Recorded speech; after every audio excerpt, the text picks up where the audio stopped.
Praise lord everyone. ఎవరైతే వాక్యం అంటే ఆశ కలిగి ఉంటారో వారు దేవుని పైన ఆశ కలిగి ఉన్నవారండి. ఎవరైతే వాక్యం అంటే దృష్టి కలిగి ఉంటారో వారు దేవుని పైన దృష్టి నిలిపేవారు. కానీ ఎవరైతే వాక్యం వినేటప్పుడు నిద్రపోతుంటారో, ఇతరులతో మాట్లాడేవారిగా ఉంటారో, సెల్లొత్తేవారిగా ఉంటారో, ఆకలేస్తుంది అనేవారిగా ఉంటారో, వారు నిజంగా దేవుడు అంటే ఆశ కలిగి ఉన్నవారండి కాదు. వాళ్ళ సొంత ఇచ్చలపై ఆశ కలిగి ఉండేవారు.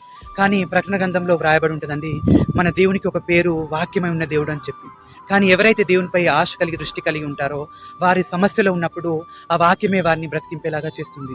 ఆ వాక్యమే వారికి సమయోచిత జ్ఞానం ఇస్తుందండి. అంతేకాదు ఆ వాక్యమే వారికి మార్గం చూపుతుంది. కాబట్టి మనము వాక్యం స్టార్ట్ కానంత వరకు ఎలా ఉన్నప్పటికీ, ఎక్కడ ఉన్నప్పటికీ, ఏం చేస్తున్నప్పటికీ, ఎప్పుడైతే వాక్యం స్టార్ట్ అవుతుందో ఆ వాక్యం పైన ఆశ కలిగి దృష్టి కలిగి మనం వినేవారిగా ఉంటామో ఆ వాక్యమే మన జీవితంలో శక్తి కలిగింపజేసి మన జీవితంలో గొప్ప ఆదరణ మనకు కలిగజేస్తుందండి. అట్టి కృప దేవుడు మనందరికీ దయచేయను గాక. ఆమేన్.